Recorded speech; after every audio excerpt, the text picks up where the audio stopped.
আজকে আমি নাও বেঁচে থাকতে পারতাম। বেশ বড় সাইজের একটা কালার সাপ ঢুকছে এবং বেরোচ্ছে, সেই আস্তানা হতে পারে আপনার ঘরটাও। আপনার আশেপাশে প্রচুর সাপ রয়েছে।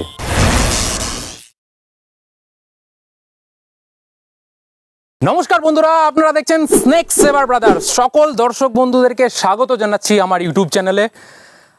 অনেক দিন পর, প্রায় 1.5 মাসের শীত ঘুম ভেঙে বেরিয়ে এসেছি আমি। আজকে প্রথম আমার উদ্ধার কার্য দেখতে চলেছেন সেই ঘটনার পর, সেই মারাত্মক দুর্ঘটনার পর বলা যেতে পারে। কারণ এতদিন যে ভিডিও দেখছিলেন না, যে শর্ট ভিডিও দেখছিলেন আপনারা, বা যে অজগর ধরার রিসেন্ট ভিডিও আই বাটনে এখন দেখতে পাচ্ছেন, যেটা আমার আগেকার রিলিজ করা যে ভিডিও, সেগুলো কিন্তু এখনকার ভিডিও না, সেগুলো বহু মাস আগেকার ভিডিও। এডিটিংয়ের সময়ের অভাবে সেগুলো আপলোড করতে পারিনি। তো সেগুলো এই যে আমার এখন বাড়িতেই সারাক্ষণ থাকতে হচ্ছে, ডাক্তারি পরামর্শে এখন আমার বাড়িতেই থাকার নিয়ম। কিন্তু আর কতদিন থাকবো বলুন? 1.5 মাস হয়ে গেছে। কারণ কামড়টা মারাত্মক, একটা ভয়ঙ্কর কামড় হয়েছিল। নেহাত আমি আধ ঘন্টার মধ্যে আমার শরীরে অ্যান্টিভেনাম ঢুকতে লেগেছিল বলে কিন্তু আজকে আমি জীবিত। এটা বলতে খুবই হয়তো অন্যরকম শোনাচ্ছে আপনাদের, কিন্তু এটাই ফ্যাক্ট। আজকে আমি নাও বেঁচে থাকতে পারতাম যদি আর আমার মিনিট 15 যদি আমি লেট হতো হসপিটালে পৌঁছাতে। কারণ কতটা ক্ষতি হয়েছে, কতটা রিকভার করতে টাইম লাগছে, সেই জায়গা থেকে আমি আন্দাজ করতে পারছি আমার শরীরে বিষ কতটা ঢেলেছিল। ভয়ঙ্কর।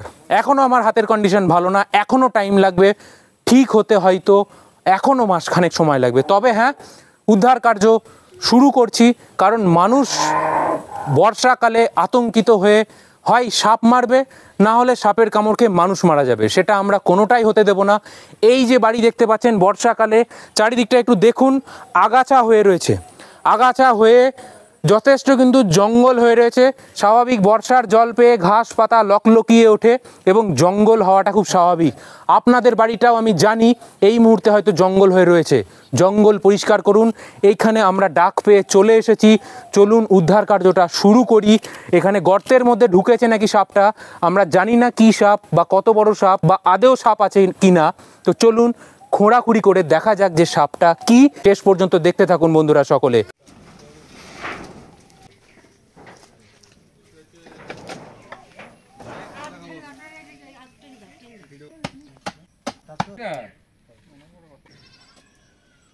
কার্তিক, ভিডিওটা নিচ্ছিস? নে ধরে নে, বেরোতে দে আরো। দেখছি কত বড় করছি তো।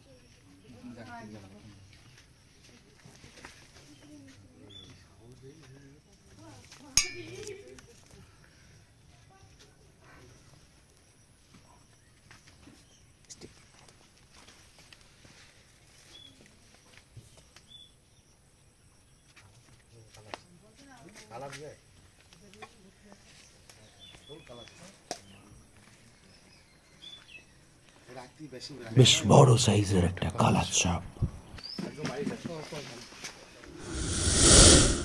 বন্ধুরা দেখতে পেলেন আমার হাতের অবস্থা কীরকম। রাসেলস ভাইপার চন্দ্রবোড়া সাপের কামড় খেয়ে প্লাস্টিক সার্জারি করেছি। হাত এখনও পুরোপুরি সুস্থ না। বিষ্ণুকে নিয়ে এসেছি। জায়গাটা কোথায় দাদা? একটু সামনে চলে আসুন, একটু কাছে চলে আসুন। আপনি এখানে চলে আসুন, এদিকে চলে আসুন, ভয় নেই, সাপ আমার হাতে আছে। দেবগ্রাম পারস্পরা। আচ্ছা, এই কাকু ডেকেছেন আমাদেরকে ফোন করে। আপনার নামটা একটু বলুন। আমার নাম ব্রজগোপাল হালদার। ব্রজগোপাল হালদার। ব্রজগোপাল হালদার। ঠিকানাটা? দেবগ্রাম পারস্পরা। দেবগ্রাম পার হাউস পাড়া। এটা থানা কোনটা পড়ছে? কালীগঞ্জ। কালীগঞ্জ থানা, জেলা নদিয়া। ঠিক আছে। এই কাকু আমি যখন অসুস্থ ছিলাম তখনও ফোন করে খোঁজ নিয়েছেন এবং এখন আমাদেরকে ফোন করেছে অনেক সকালে, এবং তখন দেখা গেছে গর্তের মধ্যে ঢুকছে এবং বেরোচ্ছে দিনের বেলায়, যেটা কিন্তু অবিশ্বাস্য ব্যাপার। আমরা সব সময় যেটা দেখি সচরাচর, তার থেকে এটা বাইরে। কারণ এই যে দেখছেন এই আমার হাতে যে সাপটা, এটাকেই বলে সেই কালাচ সাপ, সাইলেন্ট কিলার, মিডনাইট স্নেক, মানে মাঝরাতের সাপ। প্রকৃতিতে সব কিছু নিয়ম মেনে হয় না। মাঝরাতের সাপ, অথচ এই কাকুরা সারাদিন ধরে ওই গর্ত থেকে ঢুকতে বেরোতে দেখেছে। আমার হাতে যে কালার সাপটা দেখছেন এর বয়স নাই করে বছর 15, কারণ এটা একটা ম্যাচিওর্ড সাপ, যথেষ্ট বড় সাপ। কালার সাপ গড় দৈর্ঘ্য হয় 2 থেকে 3 ফুট, কিন্তু এটা দেখতে পাচ্ছেন প্রায় 3.5 ফুট লম্বা, একটা ম্যাচিওর্ড ফুললি গ্রোন আপ, মানে এর থেকে বড় এ আর হতে পারে না। একটা পুরুষ সাপ, এর মাত্র 1 মিলিগ্রাম নিউরোটক্সিক বিষ একটা মানুষকে শান্তির মৃত্যু এনে দেয়। শান্তির মৃত্যু মানে কি? চন্দ্রবোরা সাপ আমাকে কামড়েছিল, আপনারা সেই ভিডিওটা দেখেছেন। না দেখে থাকলে আমার এখন আই বাটনে আমি লিঙ্ক দিয়ে দিচ্ছি, ওখানে ক্লিক করে আর একবার দেখে নেবেন আমার কন্ডিশনটা কেমন হয়েছিল, কি মারাত্মক যন্ত্রণা আমাকে ভোগ করতে হয়েছিল। কিন্তু এ যদি কামড়ায় না, আমাকে 1 ফোঁটা যন্ত্রণা ভোগ করতে হবে না, শান্তির মৃত্যু হবে। কারণ কি? এর বিষের মধ্যে সেই কম্পোনেন্টগুলো নেই যে কম্পোনেন্ট থাকার জন্য মারাত্মক জ্বালা পোড়া হয়। এর বিষের মধ্যে নিউরোটক্সিক বিষ, এর মানে স্নায়ুতন্ত্রকে বিকল করে দেবে, চোখ ঢুলু হয়ে আসবে, গলা শুকিয়ে আসবে, কথা বলতে পারবেন না, পেটে ব্যথা স্টার্ট হবে ঘন্টা 2-1 বাদে। এবং যখন আপনি তারপরে হসপিটাল পৌঁছাবে ঘন্টা 3 বাদে, তখন কিন্তু ম্যাক্সিমাম ক্ষেত্রে কি আর কিছু করার থাকে না। কারণ কি? মাঝরাতে কামড় দিয়ে দেয়, লুকিয়ে কামড়ে দেয়। ঘুমাচ্ছিলেন যখন, মাটিতে শুয়েছিলেন, চাপ পড়েছে, পিঠের ওখানেই ছিল, কামড়ে দিয়ে ও আবার পালিয়ে গেছে। আপনি যতক্ষণে লাইট জ্বালিয়ে খুঁজতে লেগেছেন ততক্ষণে এর আর দেখা পাননি। আপনার শরীরে জ্বালা পোড়াও হচ্ছে না, আপনি ভাবলেন টিপড়ে কামড়ে দিয়েছে, আবার আপনি ওপাশ ফিরে শুয়ে পড়লেন, ব্যাস গল্প শেষ। সকালবেলা হতে না হতে আপনার কিন্তু ডেড বডি পাওয়া যাবে ওখান থেকে, আপনি আর জীবিত অবস্থায় থাকবেন না, এতটাই ভয়ঙ্কর সাপ। তো সাপটাকে এখন আমরা এখান থেকে উদ্ধার করে নিচ্ছি, দেখা হবে আবার রিলিজ স্পটে। তো আজকে আমার এটা প্রথম উদ্ধার কার্য বলতে পারেন। আজকে বিগত 1.5 মাস যাবৎ রাসেলস ভাইপারের কামড়ের যন্ত্রণা, সে মারাত্মক কাহিনী। আবারও বলছি, আপনারা অনেকেই সেই ভিডিওটা দেখেছেন, কীরকম আমার আঙুলের অবস্থা হয়েছিল। এখনও ভালো অবস্থা নেই, বুড়ো আঙুলটা আমার এখনও কতটা কর্মক্ষম হবে বলা যাচ্ছে না। এই আঙুলটাও র্যাপ করা আছে, জড়ানো আছে, কারণ হচ্ছে এই আঙুল থেকে চামড়া কেটে এইখানে লাগানো আছে বুড়ো আঙুলে, এবং এই আঙুলে এই থাই থেকে চামড়া কেটে এই আঙুলে লাগানো আছে। এই কারণে দুটো আঙুলি র্যাপ করা আছে। অনেকে ভাববেন যে বুড়ো আঙুলে কামড়েছে, তাহলে এই আঙুলটা জড়ানো কেন? এই কারণে দুটো আঙুলি এখন আমার খাম হয়ে আছে। তো আজকেই প্রথম ইনাদের বারবার ফোন পেয়ে অসহায় অবস্থায় রয়েছে মানুষের। সাপ মানেই বুঝতে পারছেন, সাপের নাম থেকে আতঙ্ক, সাপ থেকে না। তো সেই আতঙ্ক থেকে মানুষকে দূর করার কাজে ব্রতী রয়েছি এবং ভবিষ্যতেও থাকবো। আপনারাও পাশে থাকবেন, যেভাবে এতদিন ধরে আমাকে সাপোর্ট করে এসছেন সেইভাবেই চ্যানেলটাকে সাবস্ক্রাইব করুন। আমার ভাতৃসম বিষ্ণু রয়েছে, ওরও একটা ছোট চ্যানেল আছে স্নেক সেভার বিষ্ণু, ওকেও আপনারা সাপোর্ট করতে পারেন। আপনারা ওকে সাবস্ক্রাইব করে ওরও পাশে থাকবেন। তো চলুন, আর বেশি কথা বলছি না, একে আমরা এবার ব্যাগের মধ্যে পুরে নিই।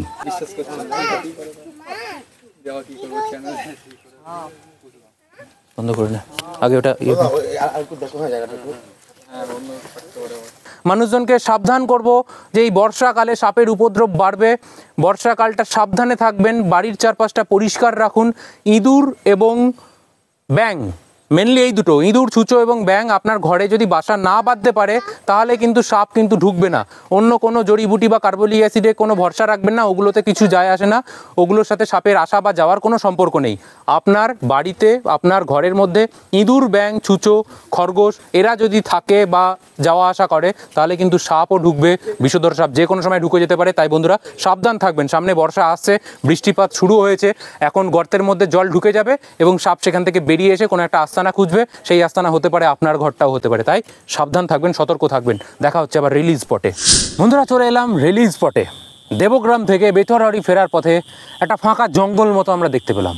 এবং আপনারা জানেন যে সাপ তার স্বাভাবিক পরিবেশেই থাকে, খোলা জঙ্গলেই থাকে। আমরা কিন্তু আলাদা কোনো এদের জন্য কোনো সংরক্ষণালয় নেই, কারণ এরা প্রকৃতিরই জিনিস, আমাদের আশেপাশে প্রচুর ছড়িয়ে রয়েছে। নেহাত আপনার বাড়িতে প্রাণীটা ঢুকেছে বলে আপনার মনে মনে একটা খুঁতখুত লেগে গেল যে আপনার আশেপাশে একে যদি ছাড়া হয় তাহলে আবার আপনার বাড়িতে ঢুকে যাবে। এই ধারণাটা বন্ধুরা ভুল। আপনার আশেপাশে প্রচুর সাপ রয়েছে, তাই সাপ উদ্ধার করে বেশি দূরে তাকে নিয়ে যেতে নেই। তার মোটামুটি লোকালিটির মধ্যেই কিন্তু কোনো ফাঁকা জায়গা দেখে তাকে ছেড়ে দিতে হয়। চলে এসেছি রিলিজ স্পটে। একটু আগে একটা ভয়ঙ্কর কালাত সাপ, মারণ একটা সাপ, ভীষণই ভয়ঙ্কর একটা সাপ উদ্ধার করলাম। চলুন একে রিলিজ করে দিই। সন্ধ্যা হয়ে আসছে, আলোর অভাব হয়ে যাবে, একে এই জঙ্গলেই ছেড়ে দিই এবার। বিরাট বড় একটা কালাচ্ছাপ ব্যাগ থেকে বেরিয়ে গেল সেই ভয়ঙ্কর এশিয়া মহাদেশের মধ্যে সর্বাধিক মানুষের মৃত্যুর কারণ, মানে সাপে কামড়ে যে সমস্ত পেশেন্টগুলো মারা যায় সেই সংখ্যার নিরিখে 1 নম্বরে রয়েছে এই কালাচ্ছাপ। সাপ ভয়ঙ্কর হলেও বাঁচাতে হবে, কারণ সাপের বিষ থেকেই প্রচুর দামি দামি ওষুধ তৈরি হয় এবং পরিবেশে ইঁদুর ব্যাঙ খেয়ে একটা ব্যালেন্স বজায় রাখে। তাই একে আমরা এবার ছেড়ে দেবো। তো সবাই খুব সুস্থ থাকবেন, ভালো থাকবেন। চ্যানেলটাকে যারা সাবস্ক্রাইব করেননি এখনও অবধি তারা চ্যানেলটাকে সাবস্ক্রাইব করে দিন। তো চলুন দেখা হচ্ছে নতুন ভিডিওতে, ততক্ষণের জন্য জয় হিন্দ, বন্দে মাতরম।